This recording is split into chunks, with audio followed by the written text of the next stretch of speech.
அவர் சும்மா சொல்லல. புரட்சி முதலில் எங்கே வெடிக்கிறது? புத்தகங்களுக்குள் தான் வெடிக்கிறது.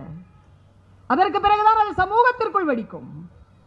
ஒன்றை யோசித்து பார்க்கிறேன். சொல்லுக்குள் சில சூட்சுமங்கள் வந்து சேர்கின்ற பொழுது வாழ்க்கையில் சில மாற்றங்கள் நிகழ்கிறது. நான் பழந்தமிழ் இலக்கியங்களை வாசிப்பவள்.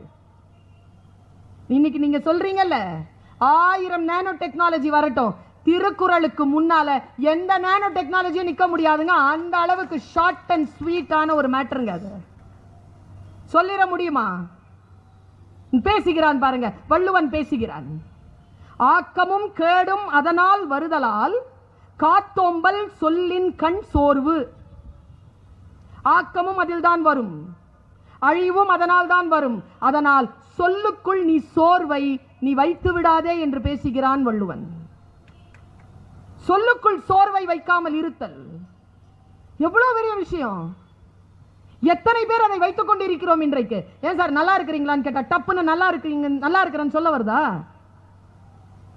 ஏதோ இருக்கிறேன், ஏதோ போயிட்டு இருக்கு, உங்க புண்ணியத்துல நல்லா இருக்கிறேன். என்னது இது? சொல்லின் கண் சோர்வுடன் வாழ ஆரம்பித்து விட்டோம். எனக்கு வள்ளுவன் உடனே யோசனை வருதுங்க.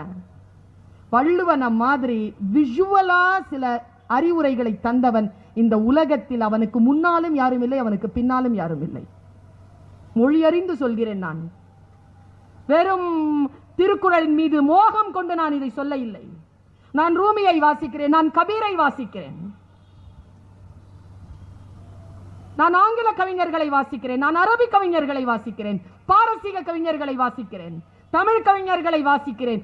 வாசித்துவிட்டு நான் சொல்லுகிறேன், வள்ளுவனை போல் உயர்ந்த ஒரு மகா கவி, காட்சிகளையும் கதைகளையும் உள்ளடக்கிய கவி வேறு இல்லை.